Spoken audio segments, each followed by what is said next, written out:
Welcome back to Embrace and Heal, where we build clarity, calm, and strength for women, rewriting their emotional story. If parenting feels harder than it should, the data suggests you are not imagining it. In North America, the structure around families often doesn't match the demands placed on them. Today, we're looking at parental leave, school calendars, and childcare from a research-based perspective. And then we will talk about the emotional impact. No politics, just structure and psychology.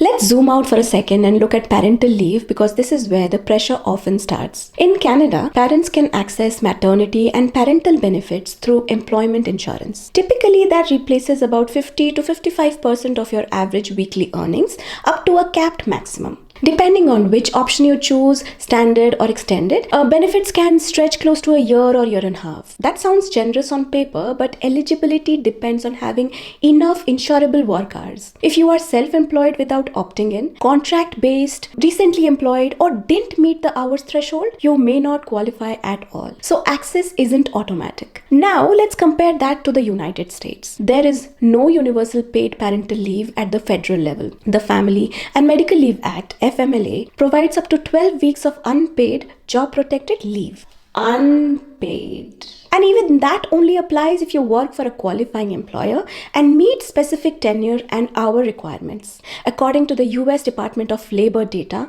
a substantial portion of workers either aren't eligible for FMLA or simply cannot afford to take unpaid time off, especially in the early months after a baby arrives. And when you zoom out even further, the Organization for Economic Cooperation and Development, OECD, comparisons consistently show that among high-income countries, the United States ranks at or near the bottom for paid parental leave duration. So, before we even get to daycare or school schedules, many families are already making financial and emotional trade-offs in the first year of their child's life. And that early strain doesn't just disappear, it carries forward.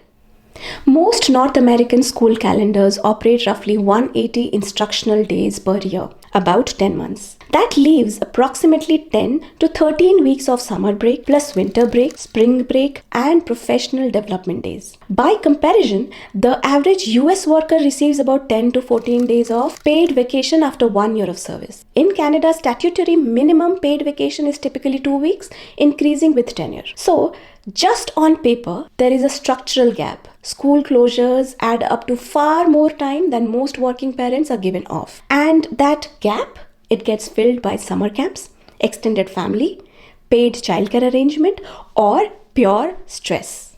Here's the part nobody really sits parents down and explains. Childcare isn't just expensive, it's unpredictable. And it completely depends on your postal code.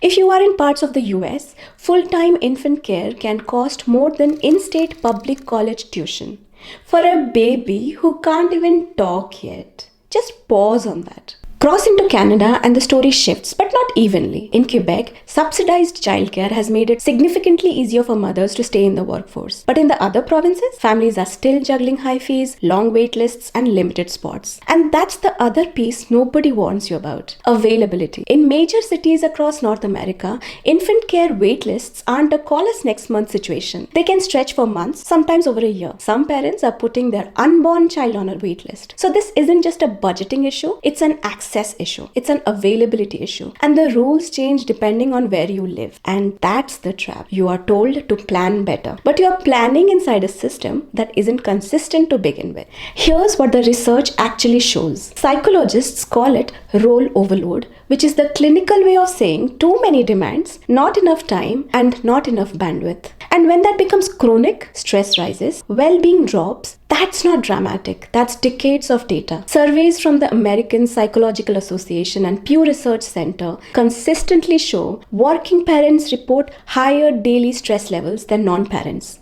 Daily. And when researchers look specifically at maternal mental health, the pattern gets clearer. Chronic stress increases irritability, reduces emotional bandwidth, and significantly raises burnout risk. So if you are snapping faster than you used to, feeling touched out, decision fatigued, emotionally flat by 8 p.m., that's not a character flaw. That's sustained overload on your nervous system. Now, layer work from home on top of that, because work from home doesn't just add roles, it collapses them. You are in a meeting while someone needs a snack, answering emails while mentally tracking dinner, physically present, cognitively split. There's no commute to create separation, no reset between employee and parent. The brain never fully powers one role down before powering the next one. That constant switching, it's neurologically expensive. This isn't about parents failing, it's about biology under pressure, inside an environment where the boundaries have disappeared. When leave is partial or unpaid, when school calendars don't align with work,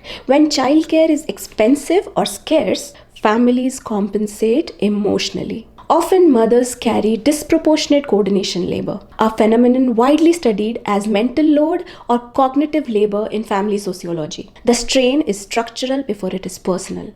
Understanding the data doesn't remove stress, but it removes unnecessary self-blame. If you feel stretched, overwhelmed, or constantly calculating logistics, the system may be part of that equation. And this isn't just a North American issue. In India, for instance, maternity leave laws are longer on paper, up to 26 weeks under the Maternity Benefit Act. But workforce participation among women remains low, and the childcare infrastructure varies widely. Different system, different pressures, same emotional load.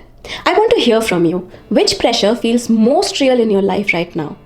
Parental leave policies, school schedule gaps, childcare cost or access, or the emotional load itself? Comment the number below. I'll use the top response to guide the next deep dive.